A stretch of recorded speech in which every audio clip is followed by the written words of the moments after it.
अपनी एक बहुत ही खतरनाक मिसाइल सप्लाई की थी, उसे सौंपी थी। अब उसी मिसाइल ने लेबनान इजराइल बॉर्डर पर नेतन्याहू की नींद उड़ाकर रख दी है।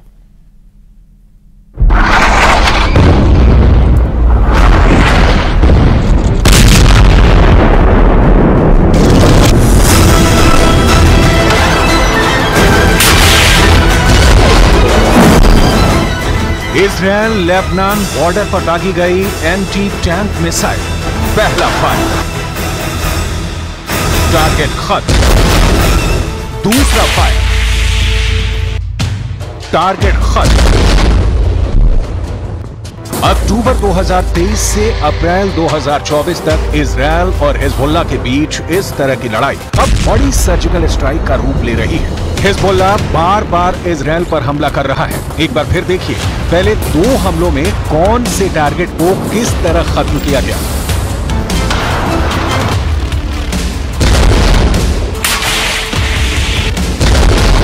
लेकिन उससे पहले देखिए अटैक हुआ किस मिसाइल से।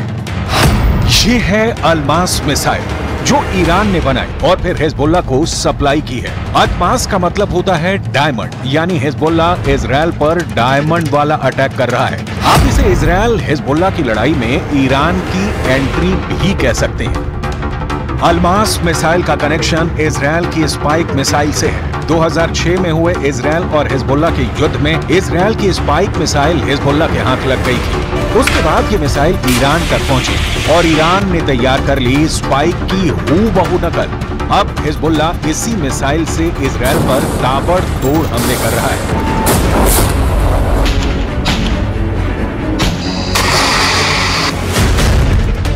अलमास के हमलों के बाद इजराइल में इसे हिजबुल्लाह का डायमंड युद्ध कहा जा रहा है।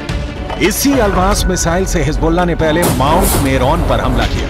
ये जगह लेबनान इजराइल बॉर्डर पर मौजूद है और यहाँ टारगेट किया आयरन डोम के रेडार को।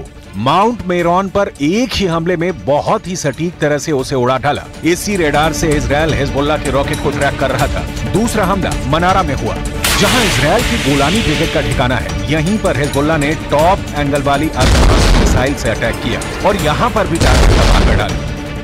ऐसे हमलों से उत्तरी इजराइल में बहुत दहशत है। कब हिजबुल्लाह की मिसाइल टकराएगी, कब हिजबुल्लाह के रॉकेट गिरेंगे, इजराइल के लोग इसे लेकर काफी दहशत में हैं। Yes, I'm afraid. That's why I've moved away. The war is a joke. Ping pong. They shoot at us, we shoot at them. But it must finish at some point. My feeling is that diplomacy will not help unless they develop some kind of superpower. And after some serious fighting, much more serious.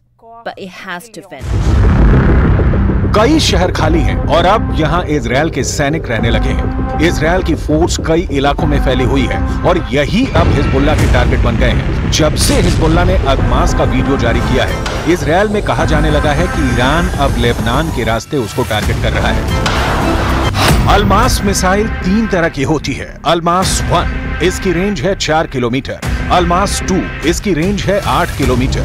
Almas 3, इसकी range है 16 kilometre.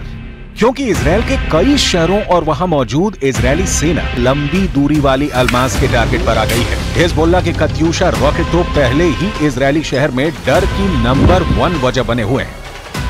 We do have our, bag of documents and money and essentials for the situations. We have shelter in our house, so we're just waiting on the ticking bomb. I think from some position, but we try to stay business as usual as much as possible. Israel भी बदला ले रहा है और उसने Lebanon के इलाकों में लगातार बम बरसाए हैं। यहाँ चलती हुई कार को मिसाइल से उड़ा दिया गया। ऐसे ही कई और जगहों पर हमला हुआ है, जिसमें हिजबुल्लाह की लीडरशिप के बड़े हिस्से को खत्म करने का दावा इजराइल कर रहा है। התוצאות המבצעיות הן מרשימות מאוד. מחצית ממפקדי חיזבאללה בדרום לבנון חוסל. אלה האנשים שהיו אחראים על הפעולה ההתקפית, על הרצון לפגוע באזרחי מדינת ישראל. אנחנו גרמנו לכך שאו שהם מתים או שהם מתחבאים ומפקירים את דרום לבנון לפעולתו של צה"ל שנעשית באופן אינטנסיבי.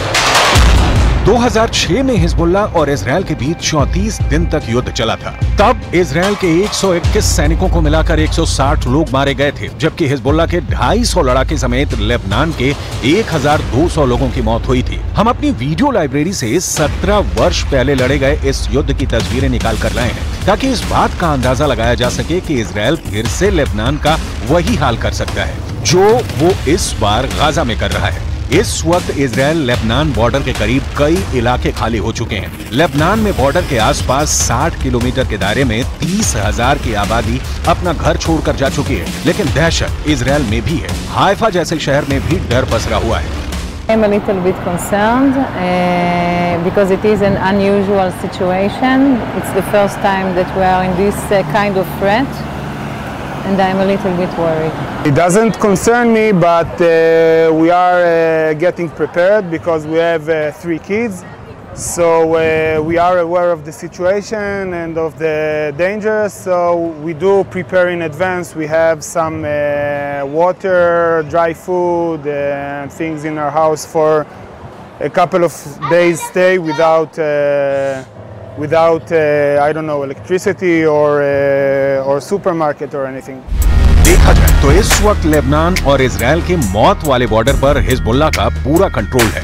हिजबुल्लाह ना सिर्फ अदमास बल्कि ऐसी मिसाइलें फायर कर रहा है जिसके आगे इजराइल के टैंक अपनी तोप रगड़ते हुए नजर आ रहे हैं। हिजबुल्लाह ने निकाली है 3 बहुत ही खतरनाक एंटी टैंक मिसाइल और मल्टी बैरल रॉकेट लॉन्चर। ये मिसाइल ईरान से सप्लाई की जाती रही है और ऐसी मिसाइलों का हिजबुल्लाह के पास बहुत बड़ा जखीरा है।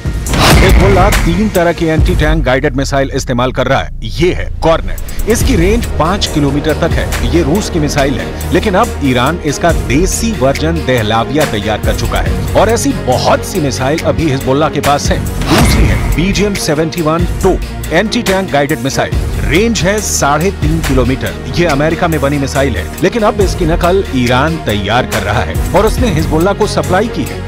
तीसरी है 85 कॉनकोर्स, रेंज 4 किलोमीटर। ये भी रूस ने बनाई है और अब ईरान में ये तोसान नाम से तैयार की जाती है। इन्हीं मिसाइलों से हिजबुल्लाह ने इजराइल के मेरान एयर सर्विलांस एयरबेस पर भी हमला किया। ये तीनों मिसाइल बहुत ही घातक हैं और जिस तरह से इन्होंने इजराइल के अड्डे उड़ाए हैं उससे ये बात साबित हो जाती है। हिजबुल्लाह का दावा है कि उसका हर हमला इजराइल को मुंहतोड़ जवाब है, लेकिन अब इंटरनेशनल लेवल पर फिक्र फैल चुकी है। फ्रांस के विदेश मंत्री ने लेबनान के प्रधानमंत्री से मिलकर वार्निंग जारी की है। Refusons le scénario du pire. Au Liban du Sud, la guerre est déjà là, même si elle ne dit pas son nom. C'est la population civile qui en paye le prix. Personne n'a intérêt qu'Israël et que le Hezbollah, d'ailleurs, poursuivent cette escalade.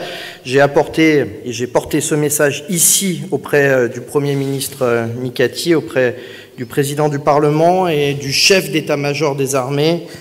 Et je le porterai également, ce même message, en Israël dès mardi.